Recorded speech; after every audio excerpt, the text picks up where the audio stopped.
This week's Grey's Anatomy episode, Sometimes I Feel Like a Motherless Child, is an emotional roller coaster that ties together heartbreak, guilt, and unexpected hope. Simone's story takes center stage when she meets a patient named Regina Evans, who turns out to have been her late mother's best friend. Through Regina, Simone learns her mother was far more rebellious and fun-loving than she ever knew.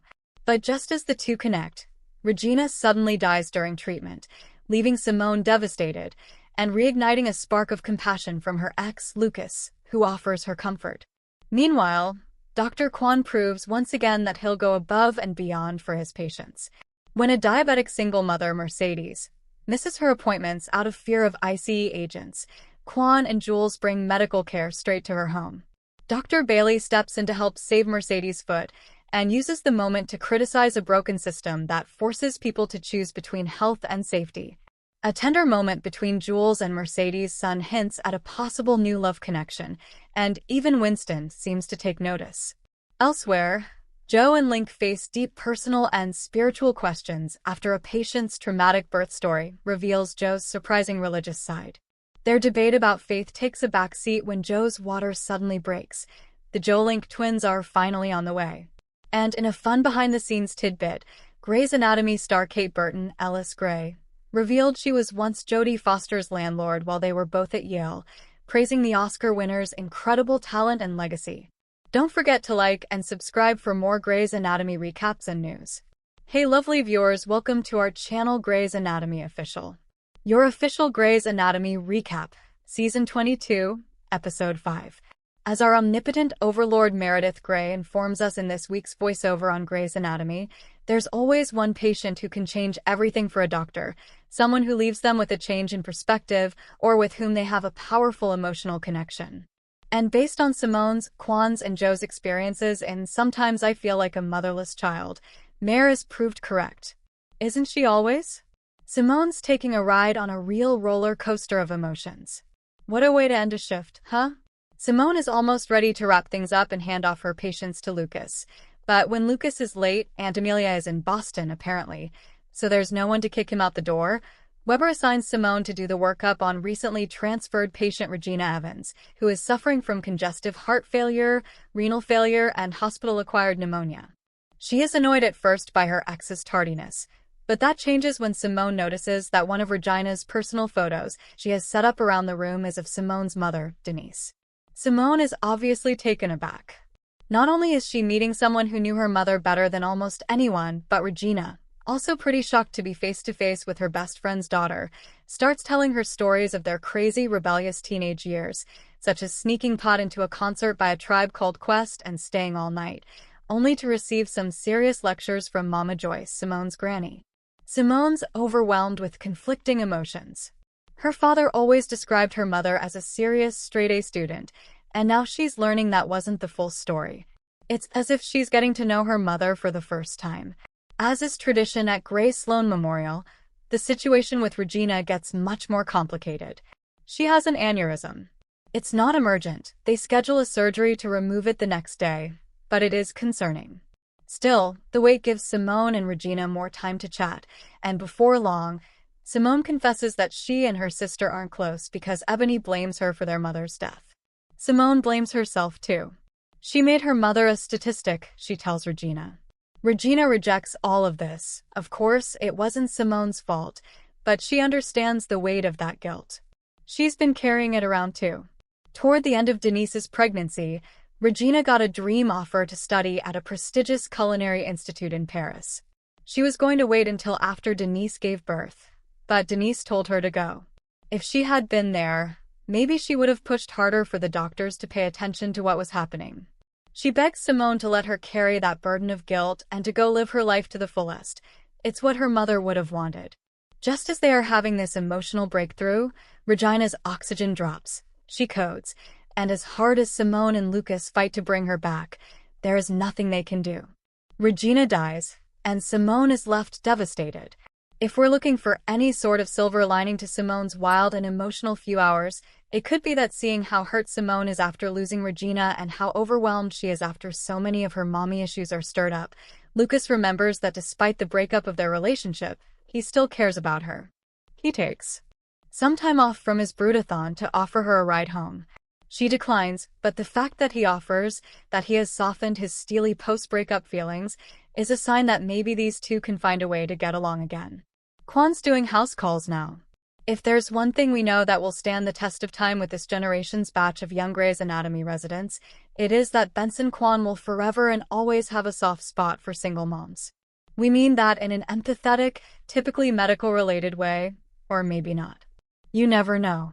That is what happens when, during a shift at the clinic, he realizes that a patient, Mercedes Hernandez, has been a no-show at multiple appointments, and this time she hasn't bothered to even call and reschedule.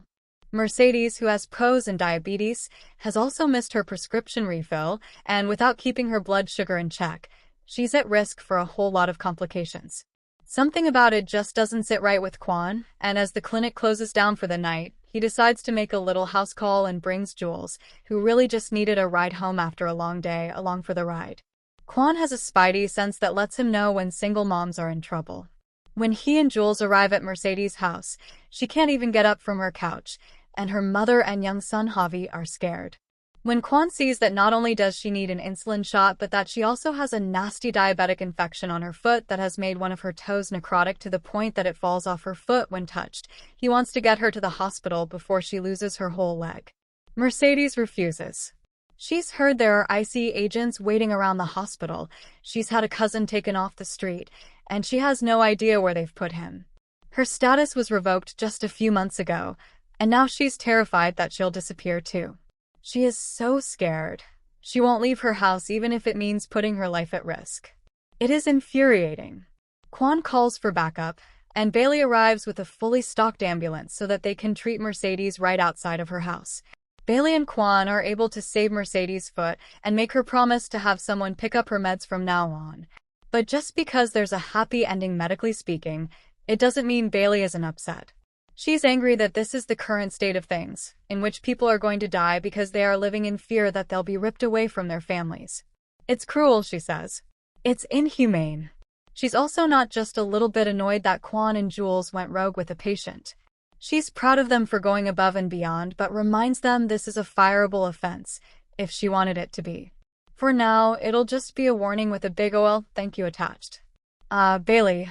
Always with the salty and the sweet.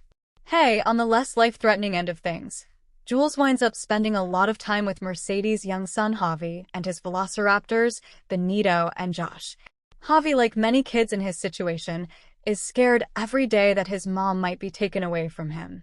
His velociraptors give him comfort, and it's a comfort he wants to pass on to Jules to thank her for staying with him through the scary parts, and so he gives her Josh on her way out. Jules, in turn, offers Josh to Winston when she runs into him at the hospital and finds him stressed about presenting Nora Young's surgery to a room full of people. He, of course, turns her down since he's an adult and all, but still, he appreciates the thought. And we know this because that man can't keep his eyes off Jules as she walks away. Josh the Velociraptor knows what's up, and so do we. Joe and Amy and Kevin. Jo Wilson finds herself dealing with two stubborn people, who both, as it turns out, have very good reasons for digging into their opinions. Link, still recovering from his near-death experience, is out of sorts because his mother is pushing him to get the twins baptized once they're born.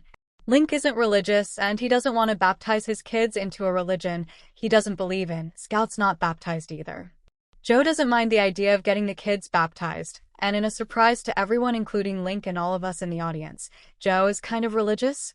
She's never once hinted at this before, but she seems adamant when she tells Link about a nearby Korean church she would go to for meals as a teenager and how she was jealous of the community people formed there. She tells him how she prayed when he was hurt, and it brought her comfort.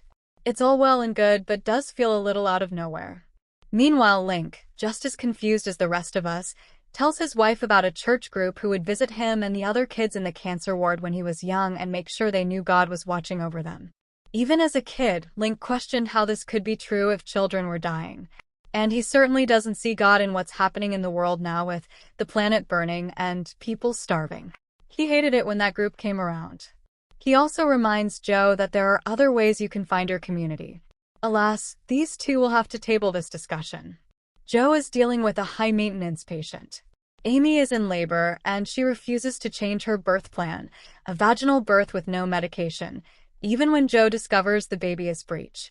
Joe can attempt to turn the baby before delivery by performing an external cephalic version, but it's not guaranteed to work, and it's also painful without meds. Much like that baby Joe is trying to turn, Amy will not budge on her plan.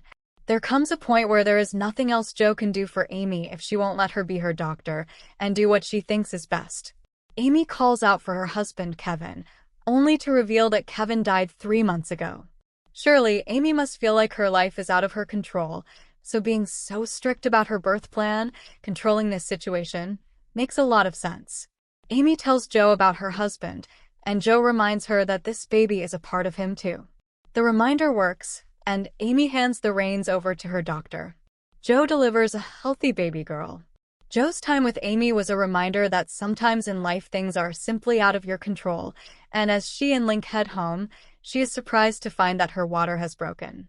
Stand by, folks. Joe-Link twins are imminent. Grey's Anatomy actress reveals she was Jodie Foster's landlord. Foster's former landlord praised the actress for her extraordinary career while revealing their surprising connection. Before Kate Burton became a household name thanks to projects such as Grey's Anatomy, she worked as a landlord and revealed one of her tenants was Jodie Foster. During a recent interview with People, Burton, 68, recalled that Foster, 62, once lived in one of her units in New Haven, Connecticut.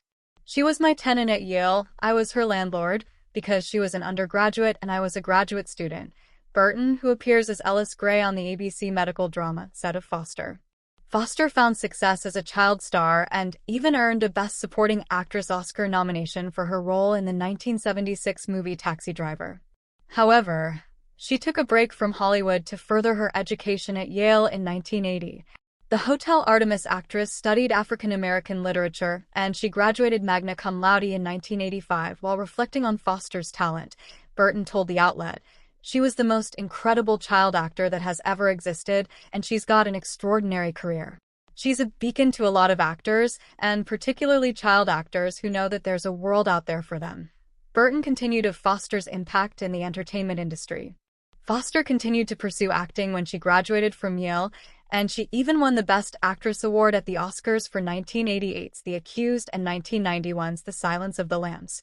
Additionally, she earned another nod in the category for the 1994 film No. Foster's critically acclaimed performances have continued over the years, with her being nominated for Best Supporting Actress for the 2024 film Nyad. Foster returned to Yale in April 2018 when she received the Yale Undergraduate's Lifetime Achievement Award for her work as an actress, director, and producer. "Thank you so much for receiving me back in my hometown," she said while accepting her award, per Yale News. "This place means more to me than almost any place else. I came to Yale, and the second I walked on campus, it was like I had just found the love of my life." She continued her speech by reflecting on her fond memories of her time at the college. "Yale for me is lying on the floor of my dorm room, crying and crying and crying, but it's also going to one of the tops of those towers with beer in my hand going like, woo woo woo," she said. The darkness and the ecstaticness. That's part of this moment in time in your life, and that's what makes it so special. Foster went on to admit that she thought her acting career was over when she turned 18. But it is very telling, this feeling of failure, which seems to be a theme in my life. Even coming here, I felt like everybody else was smarter than me. I had to pretend that I knew what I was talking about, she said. All of these other students just seemed so amazing. I think that if you don't have that feeling of being insignificant and wanting to be significant, you must not be significant. I think that pushes you to not be satisfied with who you are and pushes you to be the best person you can be. Thanks for watching this videos. Please hit the subscribe button and give this video a thumbs up.